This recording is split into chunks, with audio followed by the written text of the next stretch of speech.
कोणताही पदार्थ एकदम परफेक्ट झाला ना, जसा आपल्याला हवा तसा झाला ना, की आपल्याला खूप आनंद होतो. पण आहे ना, आजची ही कोथिंबीर वडी जशी मला हवी तशीच झाली, पण मला आनंद या गोष्टीचा जास्त नाहीये. या गोष्टीचा जास्त आनंद आहे की ही कोथिंबीर वडी आहे ना, ही आमच्या परड्यातल्या पिकवलेल्या कोथिंबीरीपासून बनवली आहे. तर या गोष्टीचा मला जास्त आनंद आहे. आणि ही कोथिंबीर वडी मी म्हणजे कोथिंबीर कशी पिकवली हे मी तुम्हाला सांगणार आहे. वडे कोथिंबीर वडी करायची हो ऑर्गॅनिक पद्धतीने पिकवलेल्या कोथिंबीरची वडी. हिच्यावरती कसली फवारणी नाहीये आणि हिच्यावरती कसलंही औषध वगैरे मारलेलं नाहीये, त्याला कसलंच खत घातलेलं नाहीये, तरी सुद्धा मस्त अशी कोथिंबीर आली बघा आमची कोथिंबीर. कोथिंबीर पासून आपण वडी करतो, कोथिंबीर वडी.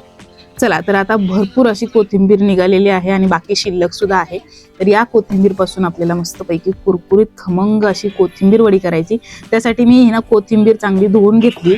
याच्यावरती कसलंच फवारणी वगैरे केली नाही, तरी सुद्धा मी धुवून घेतली, कारण थोडेसे कीटक वगैरे गवतावरचे येऊन बसतात. त्यासाठी धुवून घेतली आणि निथळून मग चिरून घेतली. यामध्ये बेसन घातले.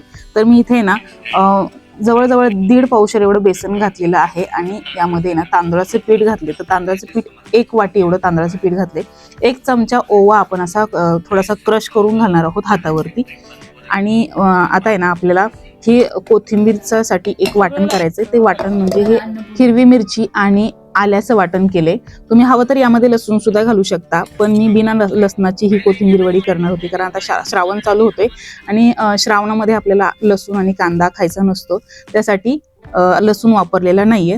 तर इथे मी ना पांढरे तीळ सुद्धा घातले 2 चमचे आणि अर्धा चमचा एवढं मी इथे मिरची पावडर घातली आणि पाव चमचा हळद पावडर घातली आणि मीठ सुद्धा घातले चवीनुसार. आणि हे छान आधी कुस्करून घेतले आणि मग यामध्ये पाणी घातले. म्हणजे कुस्करून घेतले की कोथिंबीरीचं पाणी पिठामध्ये मिक्स होतं आणि मग पाणी आपल्याला कमी लागतं किंवा मग जास्त पाणी आपल्याकडनं पडत नाही कोथिंबीरच्या वडीच्या पिठामध्ये मळताना. यामध्ये थोडंसं बेसन कमी होतं म्हणून मी अजून 1 चमचा बेसन घातले, म्हणजे मोठ्या चमच्याने, भाजीच्या चमच्याने. आणि याला चांगलं मळून घ्यायचे आपल्याला. तर हे चांगलं मळून घेऊया. आणि तोपर्यंत एकीकडे ना इकडं कुकरमध्ये, म्हणजे इडलीच्याच कुकरमध्ये ही स्टीम करणार आहे मी. तर त्यामध्ये मी पाणी आणि लिंबू घातले, उकळी यायला ठेवून दिले. तर आता हे पीठ मळून झाले ना, याचे आपल्याला पोर्शन करायचे, म्हणजे कोथिंबीरच्या वडीचं आपल्याला वडी जी वळायची आहे तर त्यासाठी पोर्शन करून घेऊया. तर अशा पद्धतीचे आपल्याला गोळे करून घ्यायचे. जेवढ्या आकाराचं तुम्हाला हवा असेल तेवढ्या आकाराचं तुम्ही हे गोळे करू शकता, म्हणजे आपल्याला याचा सिलेंडर आकाराचा असा गोळा करता येईल. तर असा आपल्याला म्हणजे अशी वळकुटी करून आपल्याला ही वडी करायची आहे. तर असं पोळपाटावरती मी हे करून घेतलेलं आहे, तुम्ही बघू शकता. अशा पद्धतीने आपल्याला हे करून घ्यायचंय.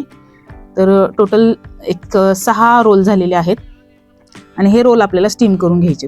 तर मी हे स्टीम करायला ठेवतानाचा व्हिडिओ माझ्याकडनं स्किप झालाय. मी हे ना स्टीम करून घेतलेले तुम्ही बघू शकताय. मस्त हे रोल आपले शिजलेले आहेत, वडीचे रोल शिजलेले आहेत कोथिंबीर वडीचे. तर याच्यासाठी ना वेळ मला 20 मिनिटं लागलेले आहेत. तर मीडियम फ्लेमवरती आधी मी 5 मिनिटासाठी ठेवलं होतं, 15 मिनिटं लो फ्लेमवरती हे शिजत ठेवलेलं. तुम्ही बघू शकताय मस्तपैकी उकडलेलं आहे. आणि थंड झाल्यानंतरच आपल्याला वडी कापायची. थंड झाल्याच्या नंतर वडी कापली की सुरीला सुद्धा लागत नाही आणि ना मेन गोष्ट म्हणजे हे छान व्यवस्थित असं कापलं जातं. तर वडीचा आकार मी तुम्ही बघू शकता मीडियम आकार ठेवलेला आहे. मीडियम आकारामध्ये आपण वडी कापून घेतोय. आणि हे कापून झालं, एक रोल कापून झालं, जसं तुम्हाला लागेल तसं तुम्ही कापू शकता आणि मग तळू शकता. तर मी इथे एकच रोल पहिल्यांदा कापून घेते आणि मग तळून घेते. तर कुरकुरीत असं तळण्यासाठी सुद्धा मी टिप्स सांगणार आहेत पुढे तुम्हाला. तर असं कापून झालं की तेल चांगलं गरम करून घ्यायचं. कडकडीत तेल गरम झालं ना की मग आपल्याला ही वडी तेलात सोडायची. हे तुम्ही बघू शकताय. हे असं आपल्याला वड्या तेलामध्ये सोडून मस्त मीडियम फ्लेमवरती ह्या कोथिंबीरीच्या वड्या तळून घ्यायच्यात.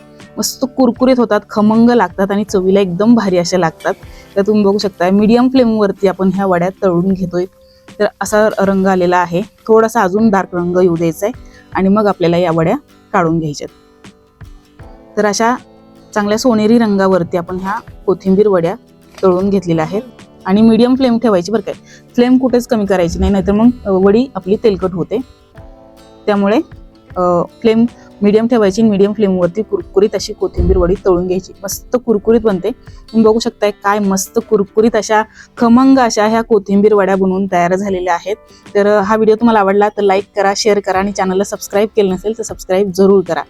तर इथे तुम्ही बघू शकता ही कोथिंबीरीची वडी आहे ना, मी हातावर घेतली आहे. तेलकट बिलकुल झालेली नाही, मस्त कुरकुरीत झालेली आहे आणि सगळ्या बाजूंनी तुम्ही बघू शकता एक छान अशी तळलेली आहे.